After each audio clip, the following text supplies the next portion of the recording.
సర్పంచులను అక్రమంగా అరెస్టు చేస్తున్నారన్న యాదయ్య గౌడ్. నూతన రెవెన్యూ చట్టంతో ప్రజలకు న్యాయం జరుగుతుందన్న ఉపేందర్.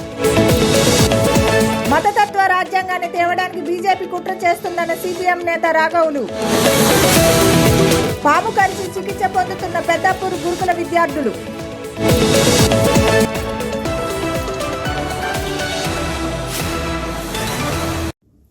బలగం ఫేమ్ మొగిలయ్య మృతి చెందారు. వరంగల్ జిల్లా దుగ్గొండి మండలంకు చెందిన బలగం సినిమాతో పాపులర్ అయిన మొగిలయ్య అనారోగ్యంతో మృతి చెందారు. గత కొంతకాలంగా కిడ్నీ వ్యాధితో చికిత్స పొందుతూ తెల్లవారుజామున హాస్పిటల్లో మృతి చెందారు. బలగం మొగిలయ్య మృతి పట్ల పలువురు సంతాపం తెలిపారు. ఇప్పటికే తెలంగాణ ప్రభుత్వం వైద్యం ఖర్చుల నిమిత్తం కోసం కూడా సహకరించింది. దళిత బంధు కూడా ప్రభుత్వం అందించింది. బలగం మూవీలో చివరి సన్నివేశంలో తాను పాడిన పాట అందరికీ కంటతడి పెట్టిందని చెప్పవచ్చు. మాజీ సర్పంచులను అక్రమంగా అరెస్టు చేసి నిర్బంధిస్తున్నారని సర్పంచుల సంఘం జేఏసీ రాష్ట్ర అధ్యక్షుడు సుర్వి యాదయ్య గౌడ్ మండిపడ్డారు. మంత్రి పొన్నం ప్రభాకర్ సబ్ కమిటీ ద్వారా తమ సమస్యలు అసెంబ్లీలో లేవనెత్తి పరిష్కారం కోసం మాట్లాడుతా అన్నారు. అందుకే తాము ఎలాంటి ముట్టడికి పిలుపునివ్వలేదని స్పష్టం చేశారు.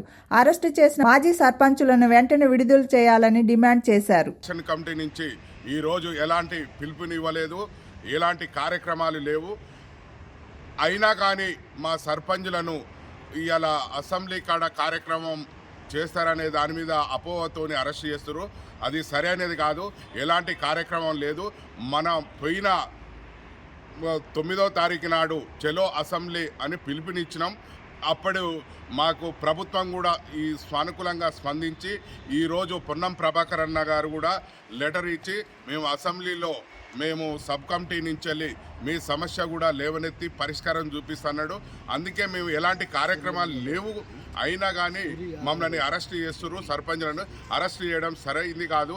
అరెస్ట్ చేసిన సర్పంచులను బేషరతుగా అందరినీ రిలీజ్ చేయాలని తెలంగాణ డీసీపీ గారిని కోరడం జరుగుతుంది. తెలంగాణ ప్రభుత్వం తీసుకువస్తున్న నూతన రెవెన్యూ చట్టం ప్రజలకు న్యాయం జరుగుతుంది. గత ప్రభుత్వం వలన రైతుల గ్రామ రెవెన్యూ వ్యవస్థ వలన తీవ్ర నష్టం జరిగింది. గత ప్రభుత్వం తీసుకొచ్చినటువంటి ధరణి పోర్టల్ భూ సమస్యలను నిలయంగా మారిందని తెలంగాణ గ్రామ రెవెన్యూ సంక్షేమ సంఘం రాష్ట్ర అధ్యక్షులు ఉపేందర్ అన్నారు. గత ప్రభుత్వ భూములను స్వాహా చేయడానికి మాపై దుష్ప్రచారం చేసి రెవెన్యూ వ్యవస్థను నిర్వీర్యపరిచారు. ఇప్పుడు ప్రభుత్వం నూతనంగా ఏర్పాటు చేసే ఆర్ఓఆర్ చట్టం రైతులకు మరియు రెవెన్యూ అధికారులకు ఎంతో సానుకూలంగా ఉందన్న తెలంగాణ గ్రామ రెవెన్యూ సంక్షేమ సంఘం అధ్యక్షులు ఉపేందర్తో మా ప్రతినిధి శ్రీధర్ ఫేస్ టు ఫేస్.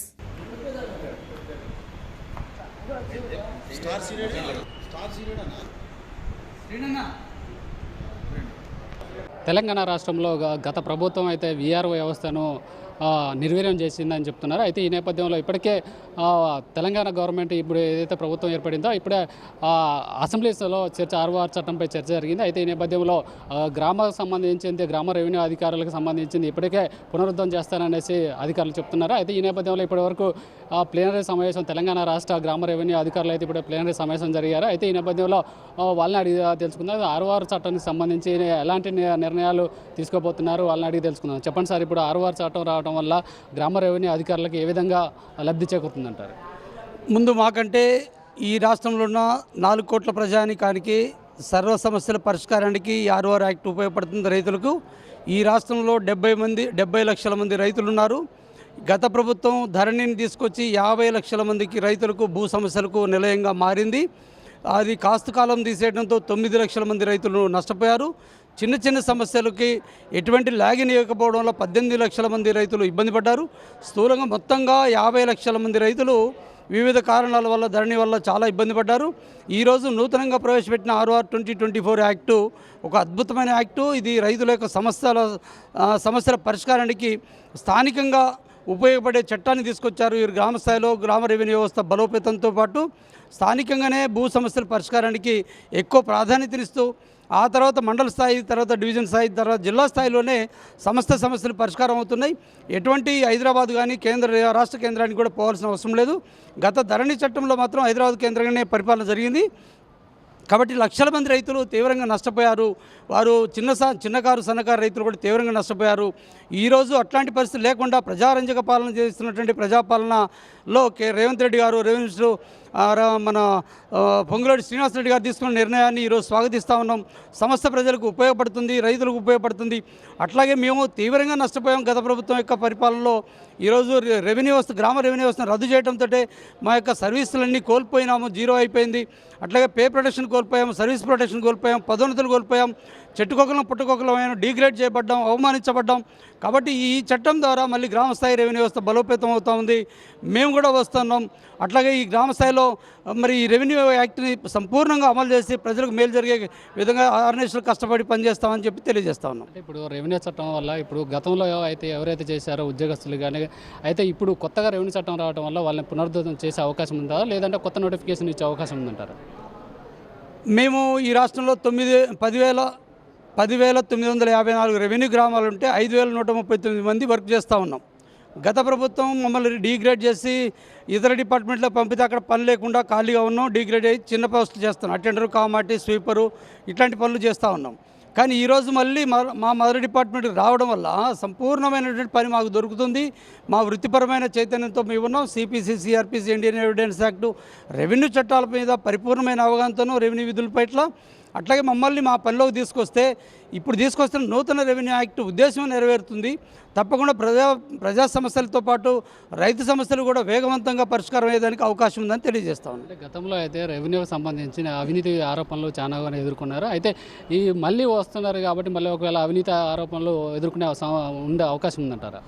ఎట్టి పరిస్థితుల్లో లేదండి. నిఘా వ్యవస్థలు ఉన్నాయి, అవినీతికి పాల్పడే స్కోప్ లేదు. ఈరోజు ప్రభుత్వం సమగ్రంగా ప్రతి అంగుళాన్ని కూడా ఈ రాష్ట్రంలో ఉన్న భూమిని కొలిసి శాస్త్రీయంగా రికార్డులని ఆధునీకరిస్తే ఏ సమస్య ఉండదు.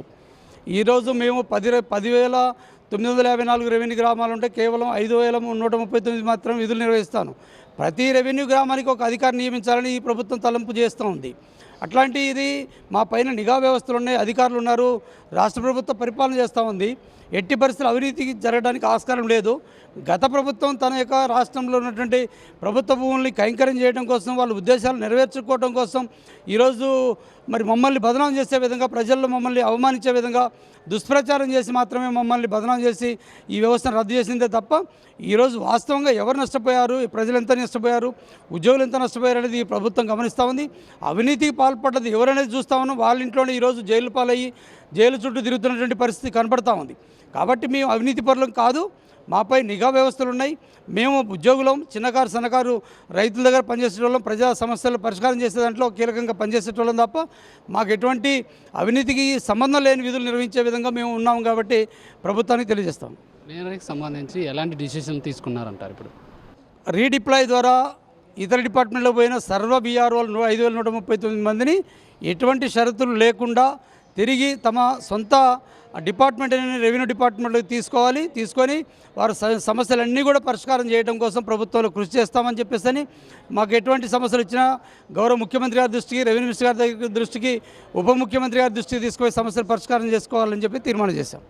అయితే మొత్తం మీద చూసుకున్నట్టయితే రెవెన్యూ డిపార్ట్మెంట్కి సంబంధించి అయితే ఆర్ఓఆర్ చట్టం రావడం మాత్రము గ్రామ రెవెన్యూ అధికారులకు మాత్రం చాలా సంతోషకరమైన విషయం అని చెప్తున్నారు. అయితే గతంలో అయితే ఎవరైతే తీసేసారో అదేవిధంగా వాళ్ళు కూడా మళ్ళీ గ్రామ రెవెన్యూ అధికారులకు తీసుకోవాలి. అదేవిధంగా కొత్త నోటిఫికేషన్ ఇచ్చినా కానీ దానివల్ల అందరికీ లబ్ధి చేకూరుతుంది, గ్రామంలో ఉన్న రైతులకు కూడా లబ్ధి చేకూరుతారని వీఆర్ఓ సంఘ అధ్యక్షులు చెప్తున్నారు.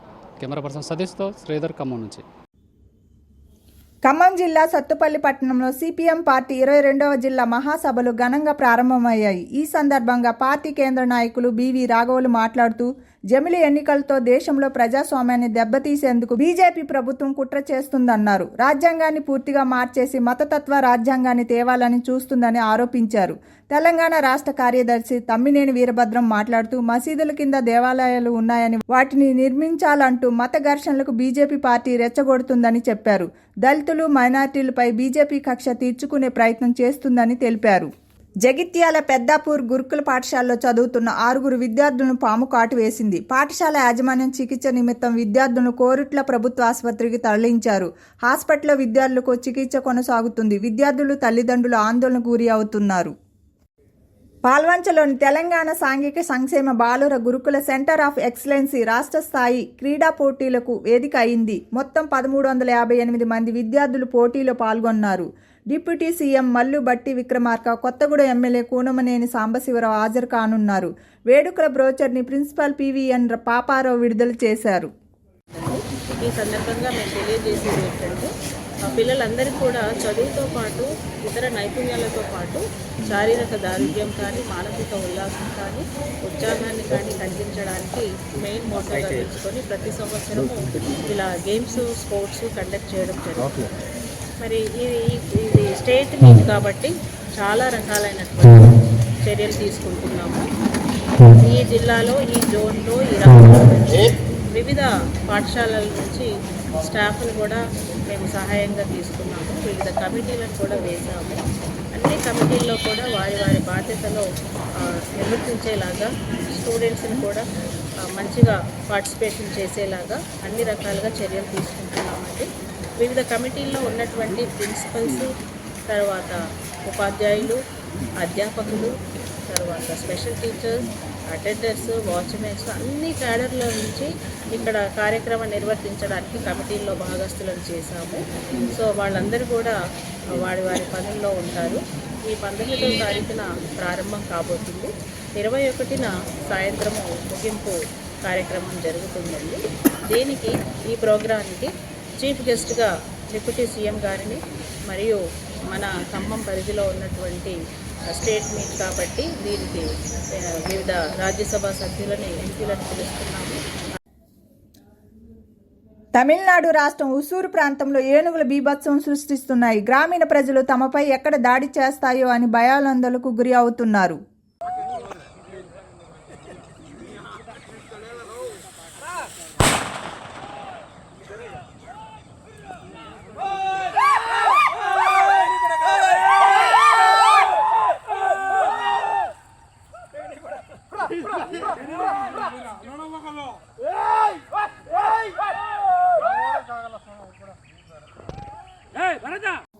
ఐటీఎం విశ్వవిద్యాలయం అండర్ గ్రాడ్యుయేట్ కోసం 2025-26 కోసం అడ్మిషన్ల ప్రక్రియ జరుగుతుందని smart choice education service CEO Shivakumar తెలిపారు. విద్యార్థులు పరిధికి దరఖాస్తు చేసుకోవాలన్నారు. నాయకత్వాన్ని పెంపొందించుకోవడానికి రూపొందించిన విద్యా కోర్సులు ఉన్నాయన్నారు. We have engineering there, we have management courses there, we have paramedical courses, we have management MBA courses. So all professional courses we are offering in ITM University Gwalior. In this university we have almost 12,000 students and we have students from 24 different countries. This year we have started one initiation, that is we are establishing one center of excellence there in ITM University Gwalior, where we are running few signature courses of ITM. Basically we are running artificial intelligence and machine learning, which is a specialization of BTech CS, and in this specialization we are introducing a new concept, that is no classroom concept. Normally in traditional education you have seen that students they are getting theory classes in their classrooms, then they are implementing that theory into practicals when they are going in labs. But what we are doing this year, that instead of classroom we are making an arrangement where the students will get their theory and practical simultaneously in their practical labs, and everything would be taught to them through practical approach, and we will be working on project based learning, that is PBL. So we are providing an environment to the students where they will be connected directly with the implication and the usability of the theory which we are teaching them since so long. So this is something which is different from the traditional approach. ITM University is very good in placements also. We have one dedicated placement cell there, and every year almost 200 to 250 companies used to visit our campus, and the ratio of placement in our university is almost 90% of eligible students.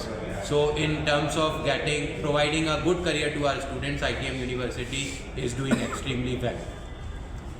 The philosophy of this university is providing a 360-degree development to the students. We are not focusing only on education. We are trying to provide them everything which is needed to provide them proper grooming. Master Key TV. Please like, share and subscribe Master Key TV.